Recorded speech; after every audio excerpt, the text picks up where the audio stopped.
What's up, Bulls Nation? My name is Aiden and welcome back to another video. Ladies and gentlemen, there's actually quite a few things I want to talk about in this video ahead of our next game and our final preseason game against the Minnesota Timberwolves. Some of it is news, some of it is questions, and of course, just trying to build things up towards that final game. But before we get any further, if you like the video and you want to see more from me, drop a like, drop a follow, and or subscribe if you are new. And let me know in the comments below your thoughts about the Chicago Bulls, and I guess whether or not you find this news interesting, or maybe answering the question. The main question I'm going to ask about is about Patrick Williams and everything in between. But let's get started off with the news story, and that is that the Chicago Bulls waived Derek Favors and Khalil Whitley. Now, a couple of days ago, I only talked about them being signed to the Chicago Bulls, and I actually talked about how excited I was to kind of see Derek Favors in and around the team as that potential small ball center. And just as quickly as we signed them, we basically waived them at the same time. This is training camp saga, ladies and gentlemen, and of course, it is to be expected. Again, training camp is always crazy.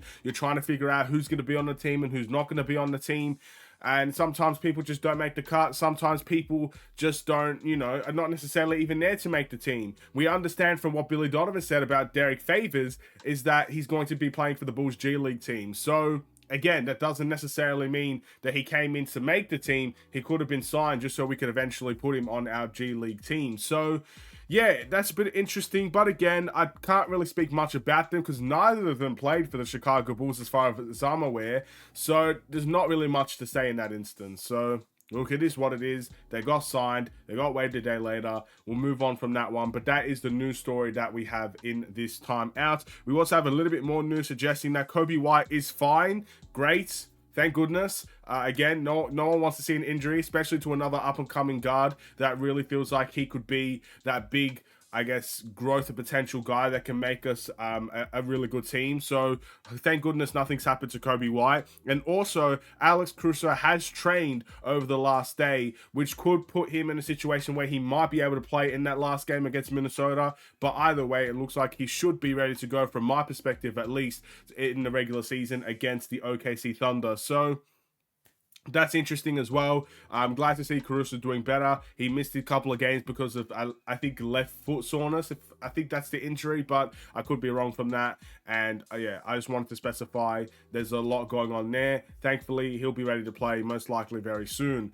Now, on to, I guess, the bigger question here, and that is Patrick Williams. Unfortunately, Patrick Williams had a little bit of an underwhelming game against the Toronto Raptors, and in that way, you actually saw Patrick Williams get substituted out of games, or out of this game specifically early, while Torrey Craig kind of came in and filled the load. Now, Torrey Craig, in my opinion, had a solid game, had a very good defensive game, solid offensively as well. The all-around type of play you expect from Torrey Craig as that kind of role player.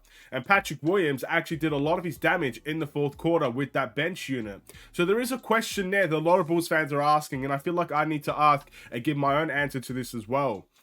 Does this necessarily mean that Patrick Williams may have lost his starting spot in the rotation? And I'm going to answer this question very quickly, but I feel like it's a very worthy question to ask. Because again, there are some worries with Patrick Williams. But my answer is no, I don't think he's lost his starting lineup spot. And here's the reason why. Last season, we did a lot of things with Patrick Williams, and basically what you saw with Billy Donovan and how he took him out of the game early is exactly what we saw last season as well. And for the vast majority of that season, he started. So I don't think we're going to see Patrick Williams get dropped out of the starting lineup so soon, but this is an indication that he might not be at the level that the Bulls want him to be at. And that could potentially lead to the future, whether or not he's actually going to be here long term. But we're getting a bit ahead of ourselves when I say that. All I know for sure is, last season when Patrick Williams played all 82 games for the Chicago Bulls, and it was phenomenal, and we're very proud of him for doing that. There were some games where he did start off very poorly. He got a couple of turnovers, maybe didn't get a couple of rebounds, missed a couple of shots, maybe was too hesitant to shoot, and he got substituted out of the game really quickly for an Alex Caruso or for a Javonte Green or whoever was ready at the time. Maybe it was Derrick Jones Jr.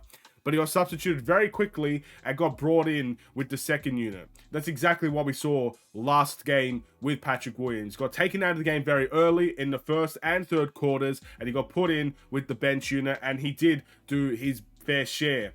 Now, this could potentially lead some people to believe he could be going to that second unit, because there was a stretch with the Chicago Bulls season last season, where he did get put to the bench and he did play with that bench unit more than he actually played with the starting lineup. And I think a lot of people actually like the idea of that. I was one person. I think I was up and down on the situation. I didn't understand it at first, but then when you watched him play, you kind of understood why he was in that situation and why the Bulls did it. So maybe the Bulls will not be too afraid to do it at this point in time.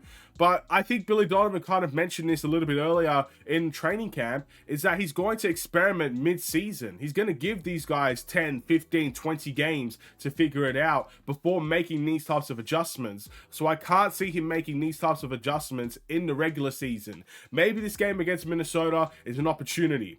And if the opportunity is taken by Billy Donovan to start Torrey Craig instead of Patrick Williams, then it's basically, in my eyes, whatever happens, happens. It is what it is. Whoever starts, starts. Because at least you're setting the seeds in preseason. But if Patrick Williams comes out to start against Minnesota in our next preseason game, then I have no doubts in my mind that he'll be starting against OKC Thunder, and he'll probably be starting the first fair share of games, 10 to 20 to 30 games of the season before we make changes. So be on the lookout for that. Of course, it's a results-based business. If we are like 0-10, or maybe if we're even 0-5, a change will have to happen, and that's understandable. But I don't see the Bulls really starting that badly. Maybe we do, who knows. But I do see Patrick Williams starting for at least the beginning of the regular season. We'll see how things go from that point. Last but not least, this is not necessarily in relation to anything in the video. I just wanted to specify as well that, actually no, there's actually one more piece of news. The Chicago Bulls, the Windy City Bulls technically did a trade to acquire the rights to Quinton Jackson, who did get waived a little bit earlier into our G League team. He was the guy that obviously got a lot of really athletic dunks in there. They clearly see something in him. He has NBA experience, so we'll see how that fares in the G League. That's another piece of news. But other than that, I am going to be doing a watch along for this game against the Minnesota Timberwolves. Now, it's summertime in Australia, or not necessarily, it's spring, but it feels like summer, ladies and gentlemen. And again, when it's getting to these high degrees in weather, you know, I don't know how I'm going to cope in a sauna-like room like it is right now and streaming. So bear with me with that. You know, it's going to be a fun ride, I guess. We're going to see how it goes. But I will end this video here. Thank you all so much for watching. Drop a like and a follow and or subscribe if you are new. I'll see you in the watch along fairly soon. And yeah, hopefully we win the game. We're obviously going to see the starters play. We're probably going to see the best rotation that we have available. Maybe Caruso plays, maybe not. But whatever the case may be, I'm excited for it. Hopefully we pick up the win so we don't actually go all of preseason losing the majority of the games. I think, to be fair, we're 1-3, so either way we're going to lose majority of the games, but at least make it close, and not, you know, a place where people are going to start feeling really worried before the season even begins. Have a wonderful and safe day, Bulls Nation. I'll see you in the next one. Stay safe, stay healthy, stay tuned for more. Take care, and peace.